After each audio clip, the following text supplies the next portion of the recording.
Salut tout le monde, aujourd'hui on reçoit Johan qui est le chef Bonjour.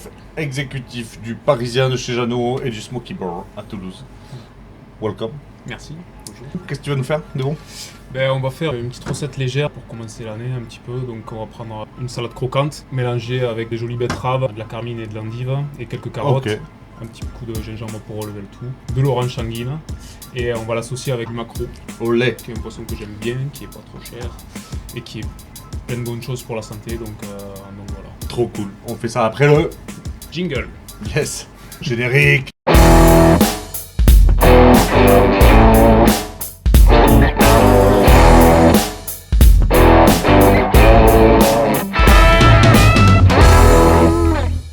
On commence par quoi? Qu'est-ce que je peux faire? Là, donc on va lever les filets, toujours passer chez son poissonnier, prendre un joli maquereau. Bien frais, c'est hyper important parce que dès qu'il est moins frais, il devient beaucoup plus marqué en goût et c'est vraiment... Ouais, bien. ça sent la marée basse. Quoi.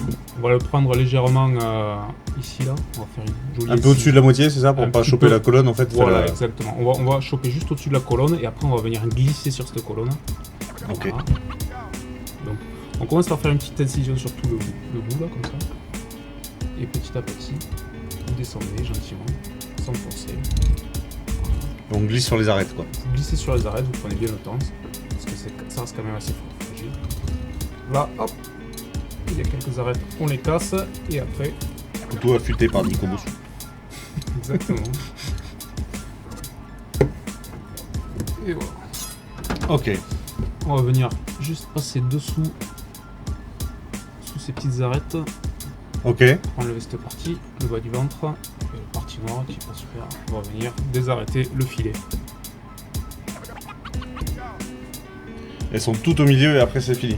Voilà. Ok, trop cool. On va détailler des jolis morceaux. Voilà, on garde quand même une belle épaisseur. On va se réserver ça au frais. On les panne pas maintenant parce que on le fera juste avant de frire. Ça permet de ne pas humidifier la chapelure et de ne pas faire quelque chose de trop pâteux. Ok. Voilà. On va Qu'est-ce qu'on passer à la partie taillage de la salade. Donc, on va venir se tailler. Et on va tailler un petit peu la rouge. Si vous voulez pas vous courir la planche, pour commencer, on la taillera tout à la fin avec la carotte violette également. Ouais.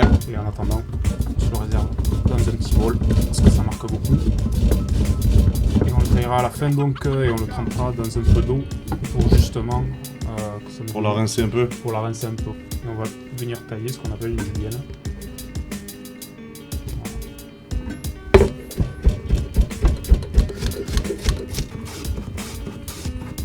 Ok, du coup on a émincé les carottes violettes, les betteraves rouges, jaunes, roses. Et comme je vous ai expliqué, on garde tout ce qui est un peu coloré pour la fin parce que ça va vous colorer la planche et on va le mettre aussi à tremper dans un peu d'eau. Magnifique. Chou orange aussi, ça marche du tonnerre, hein, c'est super bon.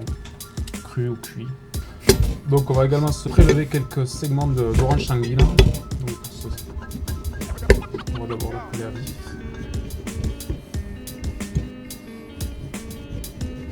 Là, on va venir chercher chaque segment. Ah, ok, tu chopes chaque... Oui, c'est bon, ok, d'accord. C'est tout simplement ça. Vraiment Alors avoir- du coup, je sais pas si vous le voyez, mais il enlève à chaque fois l'espèce de cartilage qui est entre chaque segment. Et qui... Quoi, c'est trop amer, c'est ça, Non, c'est juste pour. trop dur. C'est moins marqué, ouais, mais c'est dur Ouais. et ça apporte pas grand chose, quoi. Ok. Donc tu vas prendre une cuillère de sucre. Une cuillère de sucre, comme on dit chez moi. Voilà. C'est pas du sel, c'est sûr. Une deuxième. Le deuxième. Voilà. On va y rajouter l'équivalent d'une gousse d'ail. Et tu vas pouvoir bien le mélanger. Derrière, tu peux râper un demi-zeste. Un demi-zeste. Demi-zeste, on va y mettre. Un demi-citron vert alors. Voilà. Qu'est-ce qu'on fait, Jamie? Donc, du coup, tu peux le couper en deux. Hop, Tu vas mettre trois bonnes cuillères. 3 bonnes cuillères.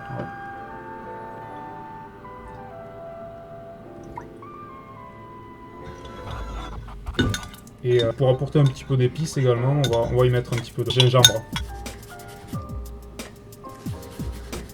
On va faire un petit condiment betterave orange pour venir rehausser le tout. Donc on va mettre un jus de betterave autant que du jus d'orange sanguine en fait. Jus d'orange sanguine ou normal, jus de betterave centrifugé, Ouais. temps pour temps, et juste un petit peu de gingembre râpé pour vraiment le petit coup de peps. Voilà. On va venir le faire réduire jusqu'à une texture légèrement sirupeuse. On rajoute pas de sucre, surtout pas, il y a tout ce qu'il faut dans les deux. Petite réduction et on va le rehausser avec la vinaigrette qu'on a fait tout à l'heure. Cool. On va juste y ajouter 2-3 cuillères pour finir la petite sauce, le petit condiment qui va venir rehausser. Donc on va dépanner en tempura. Donc tempura ça s'achète déshydraté, il y a juste à y remettre un petit coup d'eau. Et ça permet d'aller plus vite. Et on utilise aussi la chapelure panko qui est beaucoup plus épaisse, ça donne du volume, c'est assez sympa. Ok. Donc là, juste l'enrober, on va le plonger là, avec la main gauche. Là le mélange c'est juste de la farine à tempura. C'est juste de la farine à tempura avec un peu d'eau. Voilà. Il y a tout écrit sur le paquet, tout ça. Exactement. Ok. Allez, je vais tester. Allez, préparez-vous à vous moquer.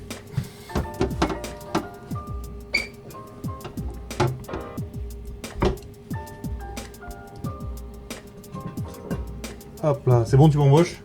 Parfait, ouais. Tu me tolères? Ouais, en ce moment, c'est vachement le moment d'embaucher. On va les déposer délicatement dans un bain de friture.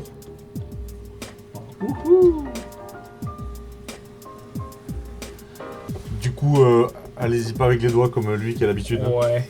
Désolé. Donc on pourrait, petit truc, dès que ça sort de la friteuse, tout ce qu'on fait frire en général, on l'assaisonne de suite. Pourquoi? Parce que si on met du sel juste à la sortie de la cuisson, il y a encore un peu de matière grasse, donc le sel va bien coller au produit. Si on le fait 10 minutes après, ça va absorber. On n'attend pas que ce soit sec. Et puis quand on met un petit peu de poivre aussi avec la chaleur, ça commence à diffuser un petit peu. Donc là on va juste mélanger tout ce qu'on a taillé tout à l'heure. Ouais. Voilà, essayer de faire un mélange homogène. Dans cette salade, on va y rajouter bien sûr les herbes. Ouais. Donc vous faites un petit mélange de roram, shiso, menthe, coriandre que vous allez rouler. Rappelle-moi, le roram, c'est comment on l'appelle en français? C'est une coriandre asiatique. Coriandre asiatique, ok. Et on va venir assaisonner tout ça.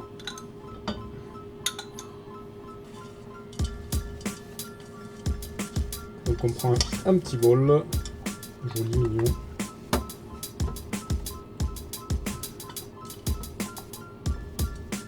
On va y mettre deux petits filets de maquereau.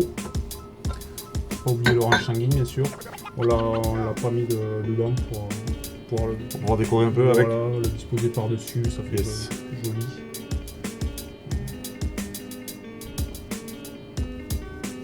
On va y rajouter nos herbes fraîches. Les herbes, c'est bien quand il y en a dedans, quand il y en a dessus, que ça se voit aussi, c'est sympa.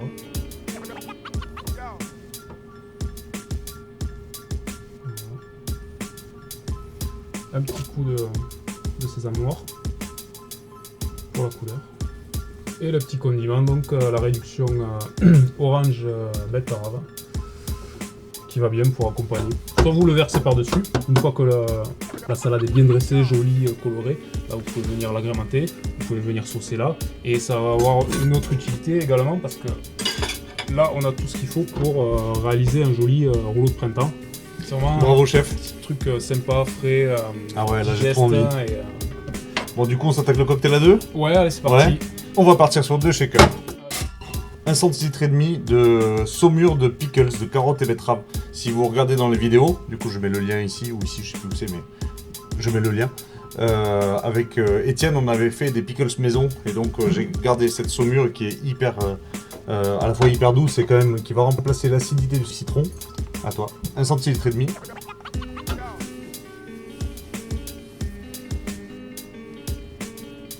Donc ça se mariera parfaitement avec le côté salé.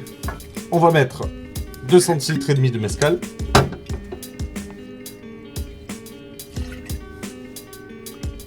Ouais. On va mettre 1 centilitre de sirop de grenade.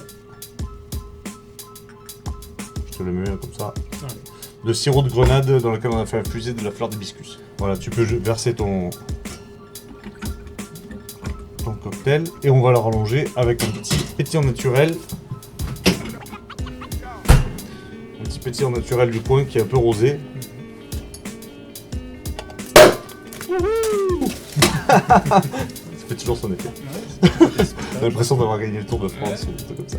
Du coup, ce qui est chouette avec ça, c'est que contrairement à des vins pétillants qu'on connaît tous, ça a un petit côté fermenté qui donne un côté presque aigre-doux. Avec les petites levures qu'on a au fond, c'est légèrement trouble, donc c'est pas des vins du tout calibrés, c'est toute petite production. Et je trouve ça assez cool de travailler les cocktails avec ça. Ça vient donner une autre dimension au cocktail. Hop, on remue doucement comme d'habitude quand il y a des bulles. Hop, une belle couleur. Hein. À toi. On va mettre une petite tranche d'orange sanguine puisque c'est la saison et qu'il y en a dans les plats. On les a pas achetés pour rien.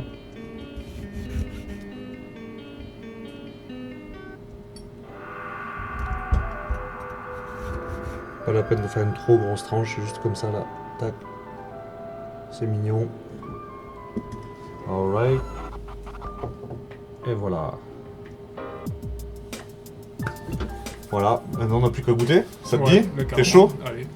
Et santé. Merci beaucoup. Et merci à toi. Santé. Santé les amis. Et bonne dégustation. Bonne dégustation, ouais. À nous. N'hésitez pas à vous abonner si ça vous a plu pour avoir les prochaines vidéos. On va en faire plein avec plein de chefs. Avec Johan, on en refera d'autres. On va vraiment essayer d'explorer vraiment l'accord des cocktails et de la food, bien que ce soit un domaine qui existe depuis un petit moment. C'est encore trop peu visible dans les restos et dans les bars.